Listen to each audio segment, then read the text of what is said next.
Welcome to another episode of STLCast. Today I have, as usual, here my two co-hosts, Lincoln Almeida, the CEO of STL, Ben Pendergast, which needs no introduction, the It's Boy in Space, me, Bruno Boas, and we have Paul Powers, CEO and founder of Thangs, here with us. Thank you very much for joining us. Thanks for having me.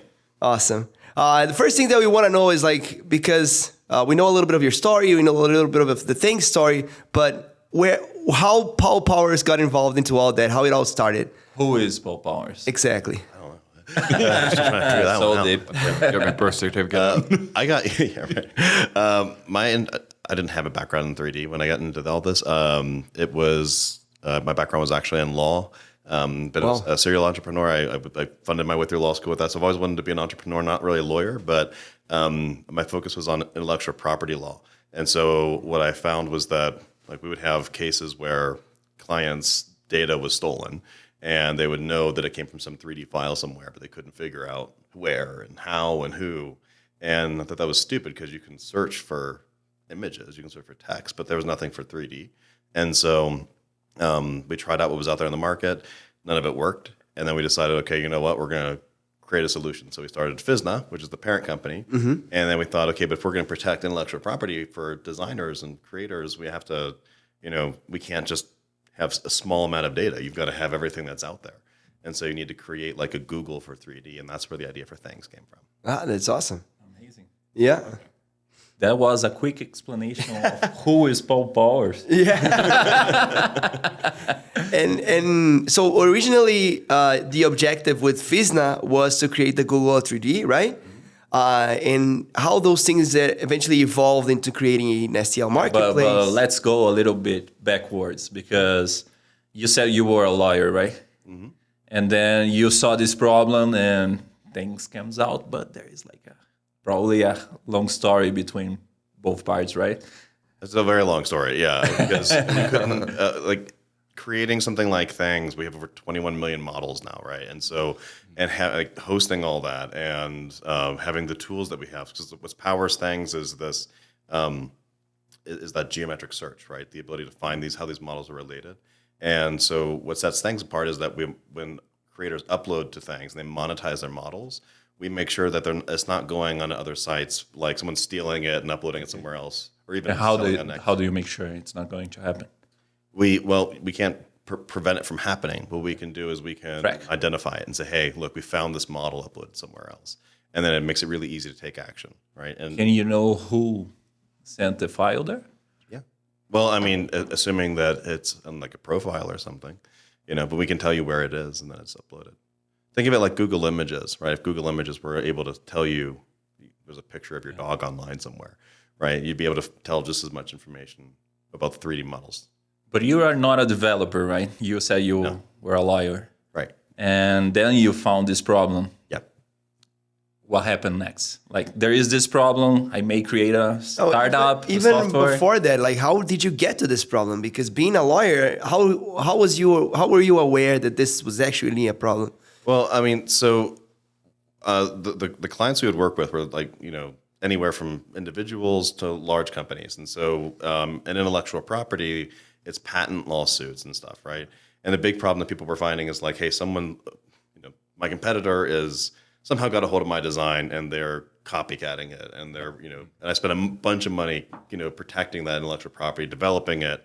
And if they don't have to do the R&D that I had to do, if I spent $100 million on R&D and somebody just waits for me to do that, copies it, and they spend that $100 million in marketing, right? They have a huge competitive advantage, right? So that's why intellectual property is important, right? So for innovation to be profitable, and to make sense, you have to protect it.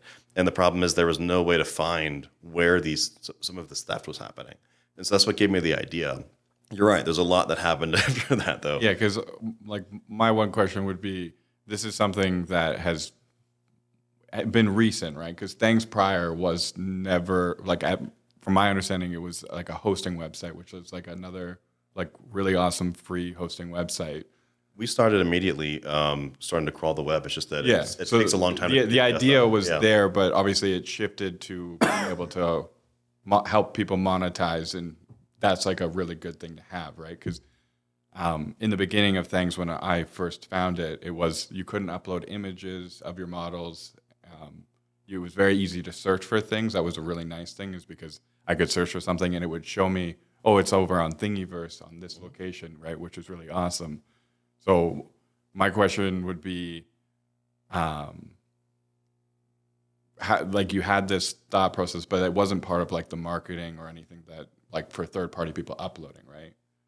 So like you essentially had this hosting website and this was the idea behind it. What was the motive to like this being like what Things is known for? Like how did that arise? Like, you mean the monetization side of it? like for like the actual like security and stuff of people uploading, because as somebody that used to upload like a lot on Things, that was something I was unaware of until the monetization stuff. Yeah, I got it. So like I'm wondering like the history of like where the push was to get to the point that we are now. It's more like you need to get to a critical mass, right? So it's kind of like, I don't want to tell you.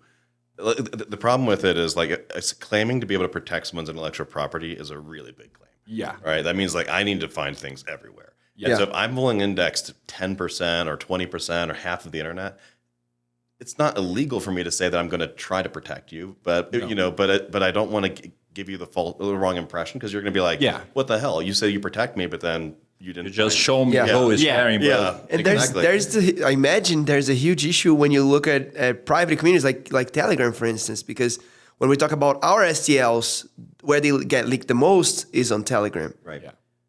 So we can't prevent the leak. Don't go there. So we don't prevent the leak per se. Like we can't do that, right? No, So right. As the file, they can do whatever they want. But it's more like making sure that you're aware. And the problem is that other technologies like blockchain, they're too easy to, you can break the chain. Yeah. You know, I mean, you can download it, scan the 3D print, and then upload the scan. Yeah. Blockchain doesn't work anymore then. So you need to understand the geometry. Awesome. Yeah, because there was murmurs back in the day of like somebody trying to work on software that at a download point, like a model creator could upload an STL and select a location. Yep. And then as somebody downloads, it would put like something so small that you couldn't physically tell it was even there. But that was an easy identifier. Like that if say the hosting website could be like, we know exactly who took this file, who downloaded this file and redistributed it, kind of thing, right? That's the problem, though, is that you can break that so easily. But that's the thing, right? Yeah. So Is that so easy to break? Because yeah, well, because you can. I mean, you can take a CAD file and you can open the model and save it as something else, and it's really hard to trace something like that through all the various tools that are out there.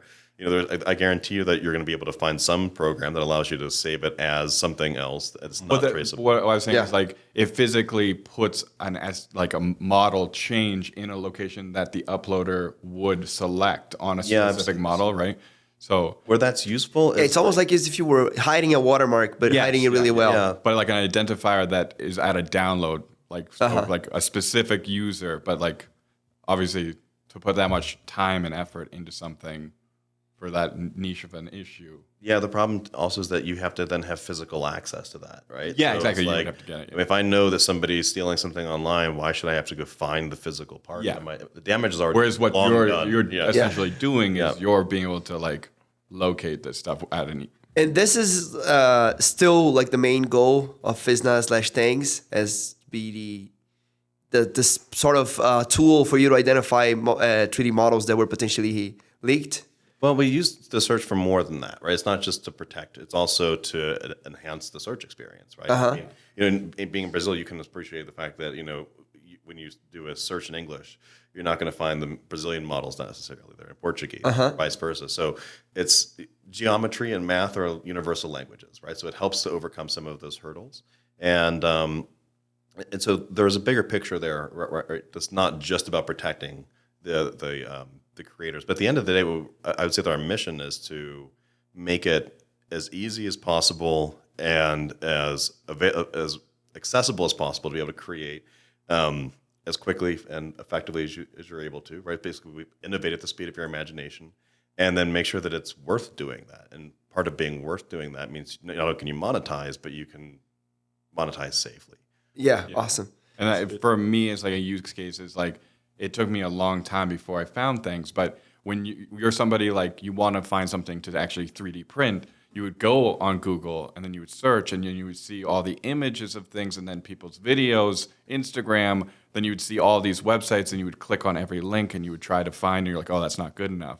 Whereas with Thangs, it was like, you don't go to Google to find a model, you go to Thangs to find a model because it's going to show you none of the other fluff and things that aren't actually related to what you're looking for, right? Yeah. And Paul, you said you started Thangs, right? Seasonal, but you were a lawyer, right? So you probably raised money. Yeah, you found developers. First thing I did was I managed to get a loan, which is crazy because it's a long story, but I was a lawyer in Germany, not in the United States. Oh wow. So I moved to Europe when I was like 16, and it's a whole long story. But I moved back to the United States to start this company because it's hard to start a company over there. And so what's funny is I came back, I had no credit score. In fact, the only reason I was able to get a car was because someone had tried to steal my identity and he had a better credit score. so the thief had the credit score to help me get my car. Thank you. And they found out afterwards, but the loan was signed, or it was something crazy. But anyway, so I don't know if the bank made the same mistake or whatever, but I was able to get a loan out even though I had no job. So I don't know how that worked, but I was able to get $300,000 to start borrow. He had a good credit score. Yeah. Yeah, really. Thank you, identity thief. Right? He's good at stealing money, probably. Yeah, exactly. Paid off all those bills. And, so anyway, however it happened, it was $300,000 in personal loan, wasn't a company loan. So I was on the hook, and we hired a couple of people with that. Obviously, that doesn't take you very far, And so it was just about trying to create that core technology, that search technology would work with all models and all orientations, all file types. Did you have any potential clients already, or you I have this good idea, I'm going to do it? Idea, and I hired some people and, just told them look, we're going to try to take care of you the best that we can, but this is what I can afford to pay you. It's not forever because if I don't get a financial backing, we're going to run out of money. And we came within 1 week of running out of money. Oh my God. Before it actually worked. And then I had to raise money within a week. And so it was because family at that point. we're also from the startup space somehow, right? Somehow, no, we are from the startup space as well. And one of the main things, or one of the first things that you learn in this space is that you kind of iterate and validate things prior to building something really big. So you did the opposite a little bit. You got the personal loan, you built the whole thing, and then you were able still to find a way to make it happen. Well, it's kind of Friends and family. Friends and family. Yeah. That's how you did it. I mean, it was a tiny amount of money from friends and family. Kept it going a little bit longer, and then it was high net worth individuals I met that got it a little bit further. Eventually, got a couple million that way, and then we raised before launching the product. Yeah, but before it was totally ready for public consumption, it was and then we had what was the promise to the investors? I mean, what was the potential? Right, exactly. There's a huge potential here. It's the value behind what we're doing. I mean, if you think about it long term, right, where we're headed. If this is going to get a little abstract, but we use phones right now for almost everything for technology. But if you think if you ask anybody, what does the world look like from technology perspective 10, 20 years from now? What is that future world like? It's one where you aren't pushing 15 buttons to find an app to do whatever. It's more intuitive. It's also more involved. It's more three-dimensional. So there's spatial awareness. There's spatial awareness. There's a certain level of intuitiveness. And it's going from 2 dimensions to 3. Right, and so it's actually involved. It's not a pocket tool. It's something that's more in the world, right? Vision Pro in a nutshell. But ideally, something that's a little bit lighter, right? But yeah. So XR essentially is probably where we all think it's going. And so to get there, you need to have a couple of things. You need to have spatial computing. You need to have technology that understands 3-dimensional things. And for that, you understand how they're related and how they compare and everything, which means you have to neutralize it. So FISNA, our patented tech, that's what it does. I mean, that's so we can license that to other companies who are hey, I want to create a new tool or a new app or whatever. That's one part.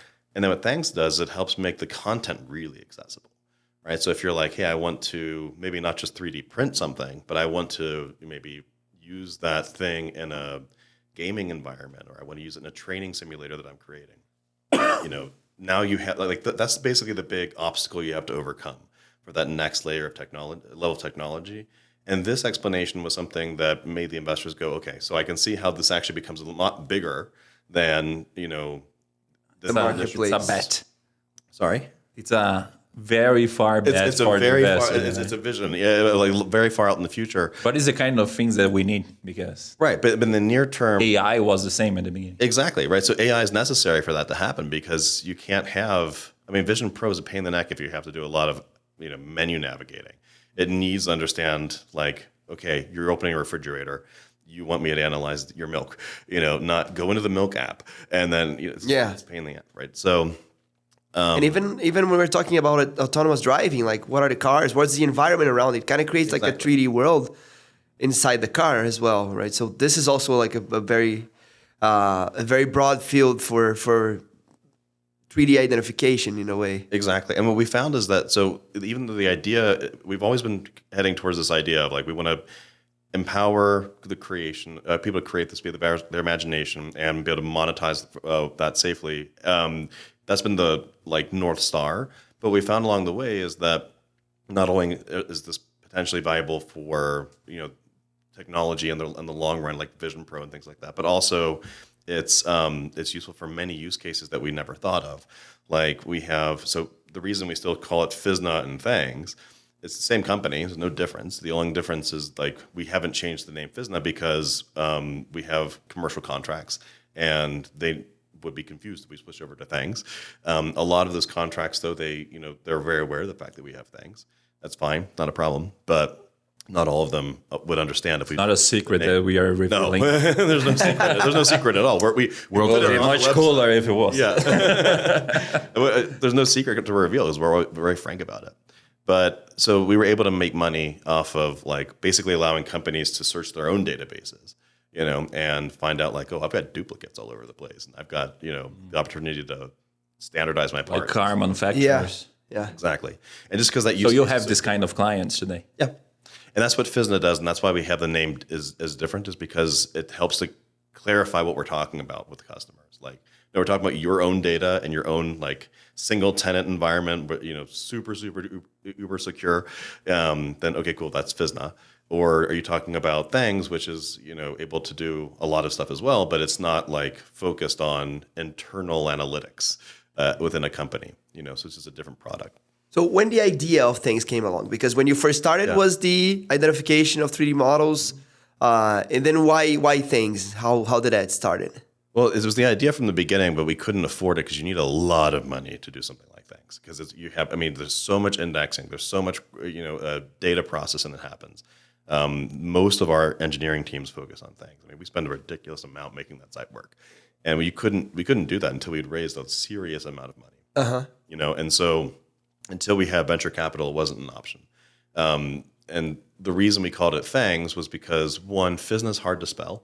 A lot of people don't know it's pronounced FISNA, not FISNA. It's better than STL Flix. Well, it's easy to spell STL Flix. It is. Half of it's already done for you. When you'll have to spell. Exactly. And then Thangs was kind of a joke. I remember it very clearly. I was with my wife, and she was driving, and I was in the passenger seat writing down names before a board meeting about what we were going to call this site. Because we were internally calling it FISNA, this social site, or the consumer site. This is terrible names. We needed something that's catchy. We didn't want to call it FISNA because it was going to be confusing again, right? We were going to be unsure what we were talking about. And then I wrote down Thangs because it's kind of things with an accent almost. And she's like, "Don't put that down. The board's not going to take you seriously. They're going to take I'm just I'm keep it lighthearted. Everyone's going to laugh, think it's funny." And now it's stuck. They loved it, so we bought Thangs, and it was hard to say seriously for a year. With a straight face, nice but name. Yeah, I like the name Thangs. Well, thank you. So how long after FISNA Thangs came? So we started FISNA in 2016, and we didn't have Thangs until 2020. So 4 years. Oh, a lot of time. Yeah. Well, almost all of that time, the beginning though, was just making the core tech work. It's really, really complicated. There's so many ways you can screw it up, until you've really narrowed down the technology. Like putting a hole in something can throw everything into chaos until you figure out how to make that work. And this was already AI. So actually, we've got both. So we use deterministic. Sorry, and if people aren't technical, this might be a little bit boring, but like deterministic means very precise. Like I'm going to tell you exactly what matches what. And then non-deterministic, which is fuzzier, right? Like it allows things look interpretation. similar, right? And so AI is more the latter. It's more like things are similar, but we also needed that degree of precision. Because here's an example: if I say here's two screws, right? They might look identical, but one's 10% bigger, 1% bigger. You don't want me to always say, yeah, that's the same exact thing, because if you're using it for something mechanical, now It's not the same. Now a plane's falling out of the sky somewhere, Yeah. right? So you need to know exactly what's the same and what's not. But at the same time, you don't want to just have that precision, because then you lose accuracy. You can't say, because if I don't know that I've got a screw that's 1% bigger but looks identical, then I'm telling you, no, there's nothing else in your database which is wrong, right? So I need to have both, and so we use both of them. But the deterministic side that's very exact actually is really valuable for AI, ironically enough, because what we can do is that precision allows us to see that certain features might be causing certain things, right? So let's say that you have two different screws and one's 1% off, and one motor, whatever you have that screw in, starts to break down and the other one doesn't. And you start seeing this in other parts. And eventually the AI will figure out, like, oh, okay, the difference is this change here, small change here. And so that determinism is actually really valuable. That's awesome. Sorry, I went down to like a... That's interesting too. Because I was curious about how the engine actually works, and I think that kind of explains it a little. And I think it also shows value too, right? Because I think when you look at like the creator space with all the Patreons and all this stuff, there's this kind of thing where it's hard to go, I already have a Patreon, what's the value here? Right? And it's easier for me to say, check out my Patreon and my bio, because it has a name for itself. It's been there forever. Everybody knows what it is, right? So hearing stuff like that and having that, like showing the value of reason why Thangs is Thangs is, I think, it's very important, right? Very respectable, right? Yeah, what we wanted to do, the reason that, so we know that Patreon was out. We know that we weren't the first ones to do this. It was just like the differentiators were really just two things. It was one, the biggest thing is protecting the intellectual property, right? Because that makes it safe for everybody. The second thing was making it parts discoverable, because the thing that sucks on Patreon if you're using it for 3D models is that, one, you can't really preview the models. It's really hard to take people on and off plans and stuff. STL solves that as well. So you guys also solved the problem of another way. discovering it. Like obviously people that get used to doing things that are working and stuff, like it's hard to see why, right? Right. So I think like it's valuable to know like the security features and the things that you're working towards to make it a easier user experience, right? Right. Because there's always like the thought of like, I released a model on Patreon and I think this person leaked the model, but then it's always that maybe this person did it. So it's almost like Thangs is taking the drama out of the situation. It's like, we know where this is and we know where it's here, right? Making it a fully easier experience. And believe it or not, sometimes it's valuable to know that things are not stolen. It's like a DNA test. That's why FISNA is short for physical DNA. And we came up with that analogy because sometimes we would tell people, like, actually this thing looks almost identical, but it's not derived from it. Even though the shape's the same, we can tell from like just small details in the model, like it wasn't altered. It's original. Yeah, exactly. Yeah. I have a question for you, Paul. Sure. What is your story with 3D printing? Ooh. When did you start? Or do you have a printer yourself? I've got like 4 or 5 printers at home. Wow. I say 4 or 5 because one is in pieces on the ground and it's Cocoa Press. I didn't realize that you have to spend 10 hours building it. So it's going to be a while before that one's done. But the other ones are great. So I got exposed to 3D printing as soon as I started this company. It was I went from no experience in 3D to having to learn all this like when you started immediately. Yeah. So I remember the first time someone said, like, was talking about CAD, I thought they were talking about cats. Like I misheard what it was. I'm like, what cat are we talking about here? I like totally misunderstood it. 3D cats. What do you think about cats? Yeah, like these guys love cats. It's crazy. The original. So my co-founder, late co-founder, he actually passed away. But he was our CTO until 2019, and then found another CTO, Dennis, to replace him in 2020. But anyway, so Glenn Warner was his name, and he owned a company called Gorilla Maker, which was a Kentucky-based 3D printing company. He made his own 3D printers and FDM printers at the time. And so yeah, that was my first exposure to 3D printing. And it's a very interesting, fascinating space. I mean, things have gotten so much better though. Since then. Yeah. So much cheaper, so much faster, so much more reliable. It's crazy. Correct me if I'm wrong, because from what I understood, Sysma was the main income source of the company. Yes. And then you created Thangs. At the beginning, you were not monetizing, and you No, we weren't big enough to do it. Yeah. So let's say that Thangs came from a personal passion that you have for 3D printing, maybe. Sort of. It comes from more like it's a mission for me, right? So I've told a lot of people here at this event, we've been out the past couple of days, is I can't. So out of my siblings are very talented artistically. They can draw, they can animate. They're very right-brained, I guess. I can't draw a stick figure to save my life. I have no artistic skill. Same, 100%. Yeah. Like I have none of it at all, and so I'm always in awe of them. And I'm like, I'm not creative in that way, but I do feel like it's a really cool capability, and I love the fact that they have that ability. And I've always thought, whether it's artistic or it's innovative in the sense that you're creating something new, an invention or whatever, I think the most valuable thing that we humans can do in our lifetime is kind of unleash our potential, right? Yeah. And you're only going to unleash your potential if you're motivated to, if there's a reason to. And my biggest thing in life is I want to have a positive impact as much as I can. And I believe that just logically, if the biggest impact you can have is to impact people's lives so that they can impact people, have a bigger impact themselves, right? It's kind of like an impact that keeps on impacting. Yeah. And so that's kind of the driving motivation for me personally.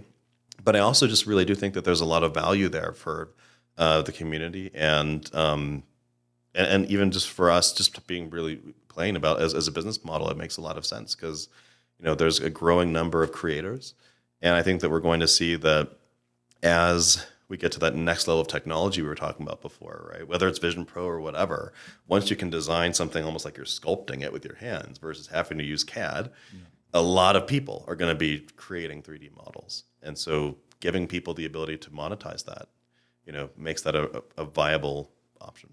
Like the security and stuff, going back to that is obviously at a creator standpoint, hosting their own files and stuff is very valuable. But I seen a tweet from Thangs offering to help other companies that were suffering from issues in the creator space. Yeah, we do. We want to. Was that you? It was not me. No, but I've talked to a lot of companies. I've reached out to many of them. But like obviously other platforms, even if there's creators hosting their free files and stuff like that, it seems like Thangs is pretty open to help and these companies fix this issue, even for users that aren't monetizing. Right? Yeah, and to their credit, most of these companies, like we crawl our competitors, right? And nobody's ever complained. And the reason why they don't complain is because it's like Google. If you click on a result from another site, we're going to take you to that site. We don't keep them here, So you're going to go off to whatever site, even if it's competing with us. It's fine. We're going to tell you who it is. But at the same time, if somebody's model is stolen, if it's on Thangs, we'll tell you it's on Thangs. If it's on another site, we'll tell you it's on another site. The idea is to protect the designer, not to shield things from it or another site. And they've never really, knock on wood, hopefully this holds. But so far, they've not had any. That's not caused issues, because they understand. As like a third party witnessing, say somebody that has, say somebody I know in the community has expressed that. People are stealing their models, putting it on their website, and you're not coming. There's a lot of companies that run at other people and say, you need to fix this, blah, blah, blah. It seems like you're coming to these companies and going, we have a solution. We can help you fix this problem, and backing the people that are on your website. So, Oh, I have a question because we were searching a little bit the news, old news. And we saw in 2021 you got like a huge founding, like a lot of zeros in that number. And was that to boost things? What was the goal of this The last funding round. funding round? And what do you see more specifically? Because we see a lot of different applications in the future, but what is the next application that you see that is very feasible for things? That's a great question. So I think that, so to answer your question, the first one part, yes, that it's mainly around the growth of Thangs, and it's increasingly been so. Actually, we in 2022 actually like doubled down on our focus on Thangs, and the reason why is that it grew faster than we ever forecasted. Like it went, and put that in perspective, like How many people work at the company? we have about 50 people in the company, and probably 80% of them are focused on Thangs. And or more, right? I mean, if there's only a handful, about 80% is right. And the same for like allocation of our resources, right? It's cost intensive. That's why we had to raise money for it. But the reason why we put so much effort into it is because it didn't grow linearly or even mildly. Exponential's been, hockey stick. And the reason why is actually, ironically enough, it's that IP protection. What we talked about all along, ended up, it became a flywheel, right? So a year ago, like on the beginning of 2023 or something, we had less than 1 million monthly active users. So unique users in a month, less than 1 million.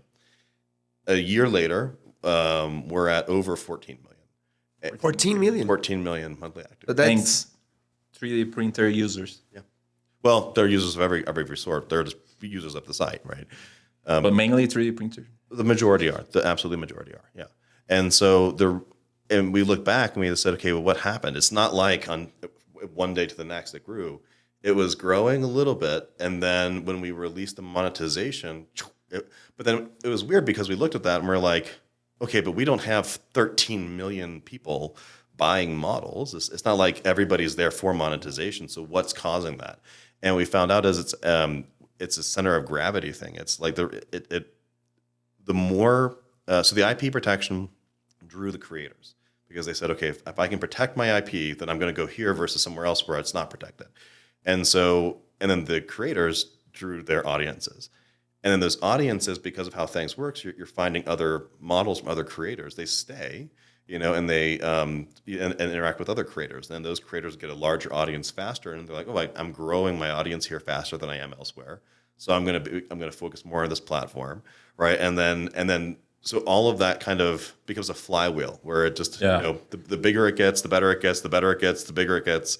And it just grows. Really. I would also say because you are working to protect the IP, you have done one part of the job, but there is still another part. Right. And I would say that who solves this other part may take all the creators because this is one thing. For example, us at STLFlix, no one wants the models to be leaked. Right. And for sure, we don't want our models to be leaked. And also our subscribers tell us, what the hell are people sharing your files? They get and we pretty feel angry with bad with it. Yeah. And we feel bad that we can't we can't control everything. We do our best to report everywhere we find, but it is an issue that, there are people that are not subscribers. They're getting the models elsewhere. Yeah. So it is an issue that has no solution today. Well, there won't be a solution, in my opinion. And the reason why is that even if Don't say that. well, I just think logically there can't be because technology works against the solution to that, right? Yeah. So if it was like, okay, well, one solution a lot of people have talked about is streaming the model to the printer. So you never download it. We are doing that. Yeah, okay, right. So that, but the problem then is, even in a perfect Are you world, working in something like that? no, we're not. But like, Why not? I don't know. To my knowledge, we're not. We've got a pretty big team. Maybe there's a project going on that I'm not even aware of. Sometimes that happens. But Let's work on that together. yeah. But the problem is that even then, even if the file never gets downloaded, you still have this issue where somebody could just scan that thing. No, you couldn't. The way we do it, But it's still not the same thing. It's not. And we do it through Bamboo Studio, so it opens directly in the slicer. Right. But people can still save the file. Right. So you won't have the physical file. You might not realize that you can like export it. So it makes it a little bit harder for them to leak it, but still it's very leakable, let's say. Yeah, it's really difficult to make it. I mean, the problem also is that people in the 3D printing community are typically pretty tech savvy. Yeah, you know, I mean, there's also that. yeah, so like you might think the average Joe is not going to figure out that they can intercept. But in the 3D printing community, they will. They might actually. The average 3D printing Joe might, you know, because they're pretty advanced. So, but it's also the scanning. Scanning, you're right. Nowadays, is not as good. Sorry, it's not yet as good as a 3D model, but it's getting a lot better. If you look at what's it, Polycam, I think is what I'm thinking of. Like they have tools that are out now that are just, I don't know, miles ahead or kilometers ahead of whatever, light years ahead of where they were before. But the 3MF, for example, they won't be able to get the colors. They and will all have to that. repaint the whole thing Yeah. with the 3MF. And it's not easy to paint, especially, I don't know, I'm looking at that Godzilla in the back. We are trying to convince you. No. I'm not saying it's impossible. I'm just saying that I don't. No. There's a lot of. We'll change our mind. I think there's a lot of value to The awkward moment when these aren't actually recording. And meeting. And Paul, what do you believe is your biggest challenge now? biggest challenge now. That's a great question. So it's. There's always another challenge. I mean, we're really lucky with how the community is growing. I think it's important for us to stay, to make sure that we stay innovative, that we don't get complacent and say like, "Oh, we're growing really well. We don't need to do anything." Like, no, you gotta keep thinking of new. We things. say that the match is never won. It's never won, right? And Never. it's a ton of work. It's exhausting. I mean, there's a lot of work that goes into the platform. We're very responsive, and so that requires a lot of energy. But I think that and one thing you asked is like, well, where do you think things are going? I think that one thing that I would like to see happen. I can't give a timeline for this yet because we're still thinking of exactly how. But the ability to modify models in a more intuitive way. Like we do have something on Thangs called Workspace. So it's like think of GitHub, like automated version and revision control for 3D models. Like that's on Thangs, but you can't edit things directly on Thangs yet. And so, and we're trying to be neutral because people are used to totally different programs, but also make it somehow possible that anybody with any amount of experience can start to, make certain changes to models. Right? Have you seen our customizable models? Just kidding. But yeah, that's because that's one concern that we have as well, because 3D modeling is hard. And this is Very why hard, creators are so valuable, because they make feasible for makers to make what they make, right? Right. And the idea behind it on our customizable models is that you are able to get a very good template, and then you can work this template out and eventually create the model. So we have like the Funkos that you can create yourself, and this is the whole thing. Like, how can we make our subscribers not only have what we have, what we cater as finished models, but also how can they create their own models based on our templates? Yeah, we have something. We have a similar concept, which is something called. But the tech is incredibly difficult to get right. Very, very hard. Yeah, and so one thing we've been playing around with, ironically enough, we're talking about Vision Pro. So, and this is a small effort. This is like a couple people in the company. Like, we only have one intern. Like the intern's on that. But it's really cool. We and not much time at all. They were able to put together a program where you can do pretty straightforward, very simple, very intuitive modeled work, like designs of models. And a lot of it's centered around search, right? So if I'm clicking on something or looking at something, it'll automatically run searches on that area. And it'll say, well, here's an alternative part. Here's an alternative component you could use. And I can just swap that in. I can That's interesting. without having to have any 3D experience. And so that's something that we're thinking about, is like maybe something along those lines is how you allow people to do at least basic, normal, editing, model creation, etc. Almost like a Lego of some sort that you could just get the parts. Sorry? Almost like the Lego play set. Oh, Lego. Yes, Lego. Yeah. Is it Lego. legal? Like, Lego. Yeah, it's just legal. We are Brazilians. Lego. Yeah. No, it's fine. Lego play set. Basically giving you the building blocks. To Exactly, the building blocks. But not Legos, blocks yeah. in this case, like Yeah. models. That's an Right. interesting concept as well. Yeah, I mean, I think we're going to see somebody create a really, really intuitive 3D design tool. And it doesn't have to be us, but we like to make sure that we're just on the Yeah, there. absolutely. And even like even if a really good CAD tool comes out, I think there's a lot of it that goes from the creativity of the creator. So the tool is one thing to get a really good model, but then there's this whole set of other challenges to get a good model, especially for 3D printing, because then you have to consider the geometry, if it prints well, how Printing time. printing time. There's a And ton of issues, competition ton of in these complications. fields are really good because you'll have somebody that will use that software to do something crazy and creative, but then somebody that's also building the software might create some tool that allows you to do what they're doing, right? So you have this competitive space coming out with awesome things, right? Yeah. Oh, what would you say it has been the happiest moment in this journey of Fisma, Thangs? I think the happiest moments are, this might sound cheesy almost, but it's true. Like watching the impact we have on other people, right? Like watching the impact a lot of people have told us that they were able to leave their job, right, and focus on this full time. Right? It still gives me goosebumps when I think about this because it's The responsibility. well, yeah, it's a really major responsibility, but it's also it kind of gives you a boost, makes you want to wake up in the morning earlier the next day and work even harder because you're like, okay, we made that possible for this person to stop working a job they didn't like and go focus on their passion, make even more money, but never have to skip a paycheck, right? Because they were able to do it on the side until it became enough. And that's the biggest thing to me that is rewarding. Just watching it solve real world problems. That's awesome. And the hardest moment or the biggest mistake you believe you have done so far?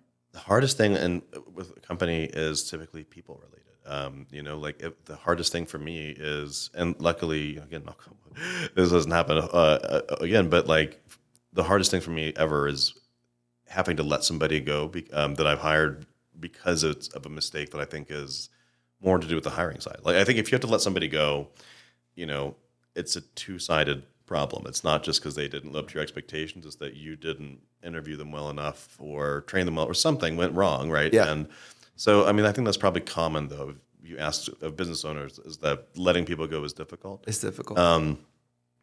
Not when, I mean, yeah, there haven't been that many instances where I've had to do that, but like, I think that's the hardest part of the journey.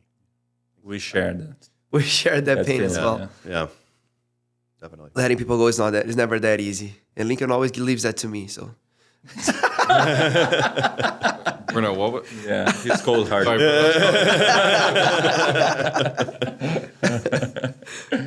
Thank you, Bruno. And when we were talking, because I find it really interesting that you have like this bold vision for the future, and yet you are making a huge effort to talk and be part of the 3D printing community. Like you're the CEO, we're sitting at a desk at an event today. I think that's like really cool and really interesting. So how do you think this community is what's going to drive you to get to the end goal, which is very audacious and very far out there? Oh, thank you. Well, I think that you can't lose humility, right? I mean, you guys are also here, right? I think it's important that you stay close to the customer, that you stay close to the user base. And I think whenever whatever degree of success starts going to your head, it's a quick slippery slope there to failure because you're out of touch. You don't know what people want anymore. When it comes to like the innovation behind things and like how things work the way they do, almost all of it comes down to listening to what people are telling us like they want. Like, this is what I want, this is what I don't want. And sometimes it's very specific. There's a feature you can literally just listen and do it. But normally they're telling you a story, a problem that they have, and you have to figure out what does that mean for the product. It's not always super easy. So anyway, but my point is like you don't have that unless you're close. As far as like how 3D printing relates to like the long-term vision, I think it's very relevant because it's half of the equation in my mind, right? When you have the 3D assets, they're assets that are going to remain digital for XR, gaming, whatever, and then you're going to have ones that are going to become physical. And at least what's evolving is not the subtractive methodology, it's the additive methodology, and that's what's accessible to people. And so to me, it's a very important half of the equation. The other half is very interesting too, game development, et cetera. The problem is that it's not yet as accessible for everybody, right? Because a lot of people play video games and play with, or have headsets or whatever, but they're consuming only. They don't have the ability to create their own models or to edit the gameplay. That will change. I firmly believe it'll change. Yeah, you think it will change? Absolutely, it'll change. But the problem is that those models that, it's harder because you have to it's not just having a model. You have to have a model that's like rigged or animated, and then you have to have it be part of a script. Now, the rigging and animation of a model and stuff is not hard anymore. A lot of AI is making that automated. So I think these two fields are going to merge. But right now, there's no sense focusing on the latter not no sense. I mean, we do have models for that space, and we do care about that space.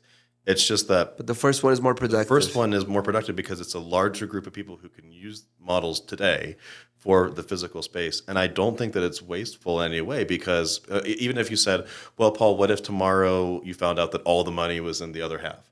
I would still say, well, I'd still be focused here too because I don't believe that these silos are going to remain. I don't think it's going to be but I think physical versus digital. The way you said it, for me, makes a lot of sense right now because in 3D printing is where the average consumer gets access to 3D nowadays, right? Exactly. This is where, like when we're talking about images, it's getting easier and easier. People are editing images on their phones. But when we're talking about 3D, the only place where this is happening currently is with 3D printing. And now it's starting to happen with the avatars and that kind of stuff. But still, it's not like a tool that people have the access to the 3D model in the end, right? Yeah. That's interesting. I think it makes a lot of sense. That's how we think of it anyway. Yeah. I love the space. I mean, I 3D print stuff all the time, and frankly, most of the stuff I 3D print I don't need. Everything I print is functional. You do need a twist container that is the size of your living room. Yeah. Who doesn't? Just like that, it's done. Can you share with us as well a few numbers of things, like how many models you have? Or over 21 million models now, which is the world's largest. That's actually the second largest database in the world. If you were to combine the three largest known open source databases, I think Thangs is like 3.8 times larger than those combined. Wow. So it was a very, very. We're number one in that. I think we're also now. Yeah, we are now the number one community by user numbers. So over 14 million monthly active users. And then as far as like how that breaks down, there's hundreds of thousands of designers. Hundreds of thousands of designers. Obviously a lot more consumers than designers, but yeah. Yeah, but still a lot of designers. A lot of designers. It's a lot of designers, yeah. And we bring in a lot of models, so tens of thousands of models every week. It's just from the community, right? Not from the ones that we index. So it's a lot of data. It's a lot of We do 100 models a month. Yeah, we're getting there. We're getting there. Well, it's different when we need a lot it's of going years. to take a few hundred years. But it's still crazy though to think 100 models a month for like one single subscription thing, right? So it's a different business model in the end. It's a lot if you're the one creating the model. Yeah, that's the sure. difference. So we are not the ones creating. Yeah, we are a studio, right? We have 36 designers. 36 Well, designers, I mean, you're a company, right? Like the difference between us is like we don't create any of the models. Yeah. A way to sell them, right? And monetize them. But yeah, if you have the team, that's 100 models a month is a lot to create. Yeah, it is. It's easy for us to ingest. It's a lot. Uploading is easy. Yeah. But at like a company standpoint, sure, the companies are making money, but you come back down to what is right for the situation. And in Thangs' case, you're passionate about like being able to see like somebody monetize themselves, quit their job, and make money. It's the same thing with STL Flix in the sense that you're investing money to produce models that then could change people's lives. Yeah, we have a few commercial users that quit their jobs to sell STL Flix. I can guarantee what makes you get up in the morning is hearing these stories of people quitting their jobs, and because of something that you've given them, same thing probably could happen with you. Yeah, that's it the main reason we want people quitting their jobs. But like, that's the main reason. Like when I have a bad day with content or something, I look and I go, "What am I doing?"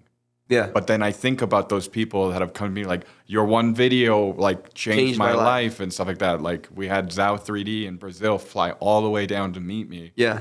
Because one little video or that little thing that you gave to a client to be able to have a monetization is like that spark that really pushes you to continue what you're doing. Yeah, it goes back to that net positive that you said first, right? Yeah. Being a Which net is very positive person. respectable. Right.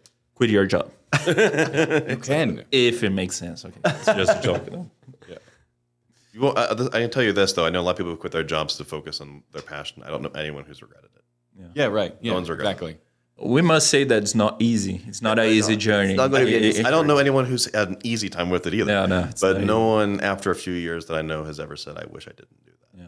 Yeah. Yeah, even if it goes wrong, it's a great experience. Even if it goes wrong, it probably will go wrong. Yeah, statistics says that it will likely go wrong. But eventually you figure it out, and then you're like, okay, thank God I didn't do that. Like to me, when I look back at I didn't work at the law firm all that long. I knew I was going to start a company the whole time. I was trying to figure out what it was going to be. But if I had any regret, it was I don't know that I didn't think of it faster. Like why spend an extra month there? It didn't do anything for me. So yeah, quit your job, leave the continent, do whatever you got to do. But let's give people reality. What was the hardest moment so far for you? Because it's not easy to quit your job and then start a company. What did you say was the... There were scary moments and there were hard moments. The scariest moments were when we were almost out of money and I was on the hook for it. And that would have been lifelong bankruptcy or something, or really hard to get out of. Wasn't fun. It was not fun. Knowing thinking I've got 5 days for this thing to work all of a sudden, and it's, and if it doesn't, I'm. How many times did it happen? Because that's very similar just situation. search for money a lot of times. Yeah, very similar situation. I mean, you do get into not necessarily like that. Like we're almost out of money, but there are definitely close calls and difficult times and moments where you're panicking, and it happens over and over again. But you figure your way through it. Like you work it out. But it is super, super scary. And then there are hard moments that are just I think of it the difference being emotionally difficult, right? And when my the co-founder when he died, that was I was in Minneapolis getting on a plane, literally getting on the bridge. I was on the bridge to get into the airplane, going from there to Tokyo, where I was going to go to I was going to be a panelist for events and stuff. I got this call saying get off if you're on a plane, get off if you can. And Glenn just died. And it was totally a shock. It was out of nowhere, right? And I'm like, what? And so that was really hard. Both emotionally, but also dealing with it. Yeah, I imagine. Very, very difficult. Oh, and being able to work with that after you lose someone that's so close. Sorry to hear that, by the way. Well, it's 5 years ago now. I'm not saying it's okay, no big deal, but the time heals everything. And we found Dennis, and he's been fantastic. He's our new CTO, and when we started Thangs, he was around for that and co-founded it. So it was it's not. So Dennis definitely has been a blessing to the company. Of course, I would never say oh, it was good that someone. No, not at all. They were both good at the time. They were good for what we were doing. But going through the loss of someone like that is probably the hardest thing that I think is maybe a little unusual. It's not what we want. It's not a common thing to have to deal with, but it's you can't be prepared for any of those situations. But again, it's just like anything else. You just you get through it. To figure it out. Yeah. And it's funny. A lot of people told me when that happened, they said, "Oh, this might cause a lot of concern. You might be."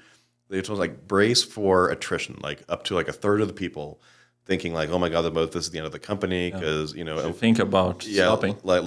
Think about you might have to hire back everybody. We didn't lose a single person, and that doesn't speak to me. That speaks to them. We have a really, really good team, and when that happened, they all just they banded together and worked extra hard. Everyone did. Everyone worked extra hard and stuck together and made it work out. So you see what people are made out of in hard times. You really do. Yeah, you really do. That's true. So we usually end up with the question what advice would you give to someone that's starting 3D printing or content creating? But in your case, I think it might make sense. What advice would you give for someone that is starting a business today? Just go for it. I think a lot of people hedge too much when it comes to this stuff. One thing that I keep, I don't know, this keeps going through my head all the time, but just the fear or realization of my own mortality, makes, when I look back, the only thing I think of is not why did I take that risk or why did that, or even when things didn't work out, but I don't second guess them a whole lot. The one thing I second guess, if at all, is why didn't I do that earlier? Why didn't I try that earlier? Why did I wait? don't wait. If you can't, I mean, it's everyone's in a different situation. You might have kids to take care of or whatever, but if you at all can, take the bold steps fast. You won't regret it. That's awesome. So thank you very much for participating. Thanks for having me. This is great. Yeah, it was really cool. I really enjoyed the conversation. Eye-opening to a lot of things, even just being somebody as like a third party that utilizes these websites, being able to hear like the passion or anything that with like the security and stuff and the motive of things, I think is something that doesn't translate as a user using the website. I didn't know the values of why that's there. And I think that's why this is an important talk for sure. Thank you. And that's good to hear. But maybe we need to be working on invest in advertising. No, but it's really cool to like hear the idea and all that stuff like in person and hopefully everybody watching. Yeah, I guess that's our main goal here because we relate normally to companies, but behind a company there are people that believe in something, want something to happen, and most of the people that are running companies are good people that just wanna. And as somebody share good these things. are like my first ones of these podcasts, and you see so many similarities, like you're saying, like you're like, do we grow up in the same town? Or like, what's going on right now? like, that's awesome. Are we best friends right now?